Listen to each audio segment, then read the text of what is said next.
Hey guys, Mark here. I hope you're all doing well. In today's video, I'm going to demonstrate another decorative stopper knot. This time, we're going to tie a 2-stranded 4-bight Gaucho knot. I have already demonstrated a smaller version of this knot in the past, but I find that this is just the right size of a knot for use in things like lanyards, keychains, and things like that. As a 2-stranded stopper knot, it can often replace the lanyard knot in functionality. With that said, let's take a look at the knot. Here you can see the knot that we're going to tie in this video. So here is the regular version, and here is a slightly tighter version.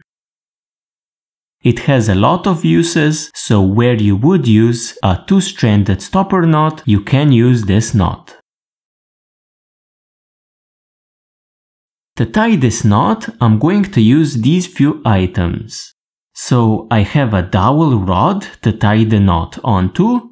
You can alternatively use a pen or any other cylindrical object.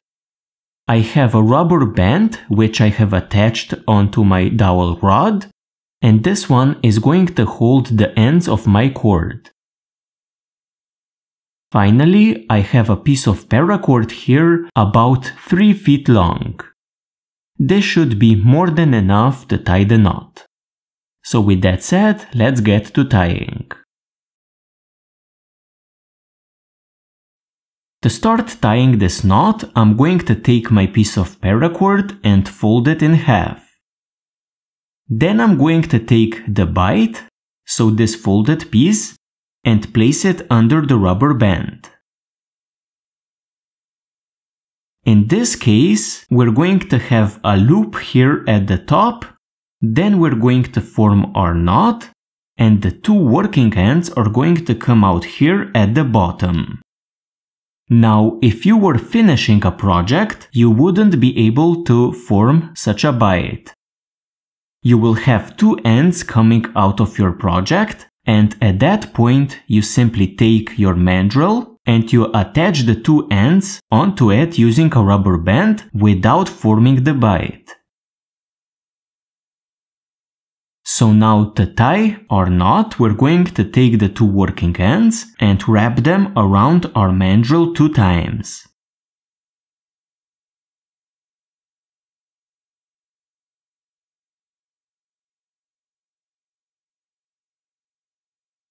Like this. Make sure that your cords aren't crossing and we have 2 clean wraparounds. I'm now going to take this cord, so the left one of the 2 working ends, and I'm going to travel through these 4 cords. I'm going to start with an under, so under, then over, under, and finally over. So under, over, under, over. This over here on the left side is quite important later on. Then I'm going to take the other cord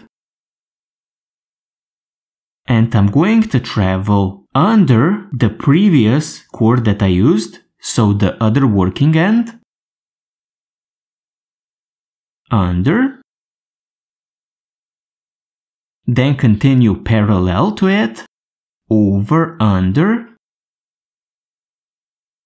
and finally over. Now I'm going to take one of the ends and I'm going to go under the other end, like this. So I finished the sequence over, then I travel under the other end, and then parallel to this cord on the left, so I continue over, under, and finally over on the right. Then I take my other end on the left side And here you can see that we are going over 2. I'm going to take the end and I'm going to travel parallel to this cord on the left. So I'm going to start my sequence with an under 1, then over 1, under 1, and finally over 1 on the right. Then I'm going to grab one of the ends, and since I'm going over 1 here, I'm going to re-enter under. In this case, I'm going to go under 2. So under this cord and the other end. So this is under 2. Then over 2. Under 2.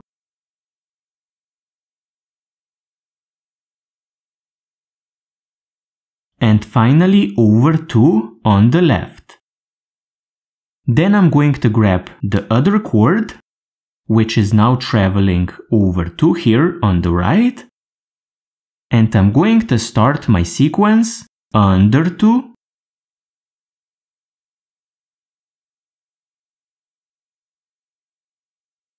over 2, under 2,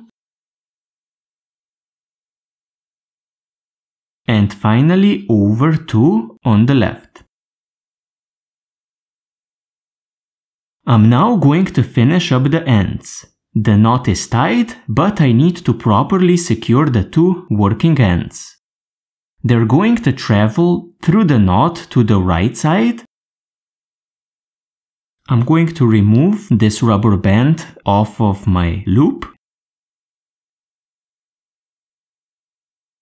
And you can see that I exit here on the left with an over 2.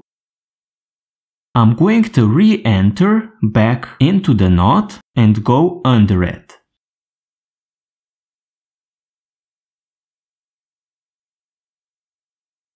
So here you can see I'm traveling over 2, then under and through the knot to the right side. Now when you're pulling through the end, you will want to make sure that it is very close to this other bight here at the top. They just need to hug together to keep everything lined up. Then you take your other end and you can see that you're going over 2 on the left, and again we travel through the middle of the knot and to the other side.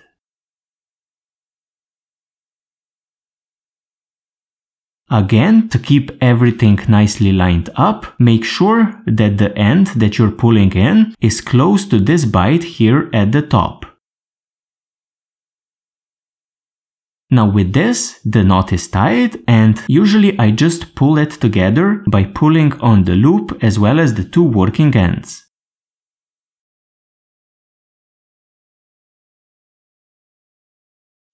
Tightening the knot is fairly simple. We're going to pull in one part of our top loop, so let's say this one, and run it through the knot and out the other end. Then we're going to take the other part of the loop, work it in a bit, and come out the other side. Now let's say that I'm going to do this left part first. So I pull it in. Let's say to about this size of a loop.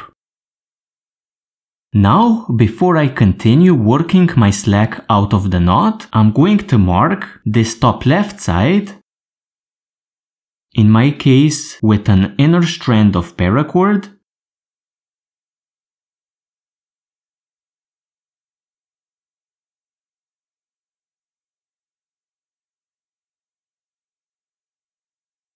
and this is just so that I know which cord I'm doing now, so that I can do the other one next. Then I work the slack out of the knot.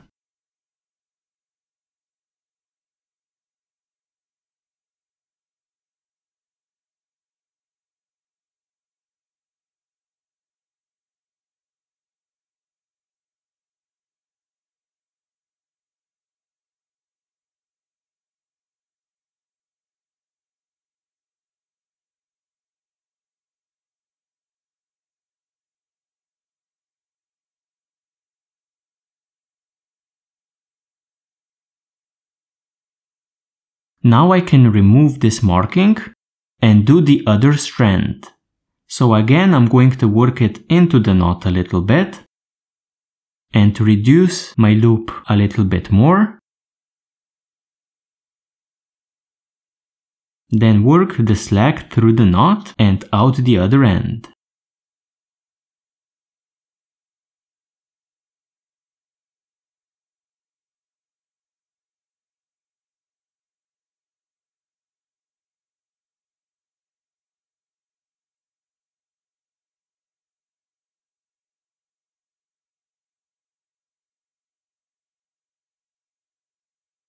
After tightening the knot once, you're going to get a fairly nice look to it.